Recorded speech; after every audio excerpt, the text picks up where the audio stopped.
শান্তিতে নোবেলজয়ী ডক্টর মোহাম্মদ ইউনুস ফ্রান্সের রাজধানী প্যারিস থেকে ৮ আগস্ট দেশে ফিরেছেন। বেলা ২:১০ দিকে তিনি ঢাকার হজরত শাহজালাল আন্তর্জাতিক বিমানবন্দরে এসে পৌঁছান। আজ রাত ৮টার দিকে অন্তর্বর্তী সরকার শপথ নিতে পারে বলে জানা গেছে। ৭ আগস্টের সংবাদ সম্মেলনে সেনাবাহিনী প্রধান জেনারেল ওয়াকারুজ্জামান জানান, অন্তর্বর্তীকালীন সরকারে ১৫ জনের মতো সদস্য থাকতে পারে। তবে কে কে থাকছেন এই সরকারে তা এখনও জানা যায়নি। বিভিন্ন নামের তালিকা নিয়ে রাজনৈতিক অঙ্গনে নানান আলোচনা চলছে। সদস্য সংখ্যার পর যেটি এখন গরম আলোচনা তা হলো এ সরকারের মেয়াদ কতদিন হবে। ডক্টর ইউনুস আজ দেশে ফেরার পর অন্তর্বর্তীকালীন সরকারে বৈষম্য বিরোধী ছাত্র আন্দোলন প্ল্যাটফর্মের তৈরি করা ১৫ সদস্যের তালিকা নিয়ে তার সঙ্গে আলোচনা করে এটি চূড়ান্ত করা হবে বলে জানা গেছে।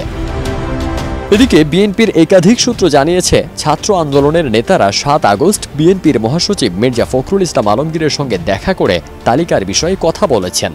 অন্যদিকে ৫ আগস্ট ছাত্র জনতার আন্দোলনের মুখে শেখ হাসিনা পালানোর পর ৩ দিন ধরে দেশে কার্যত কোনো সরকার নেই।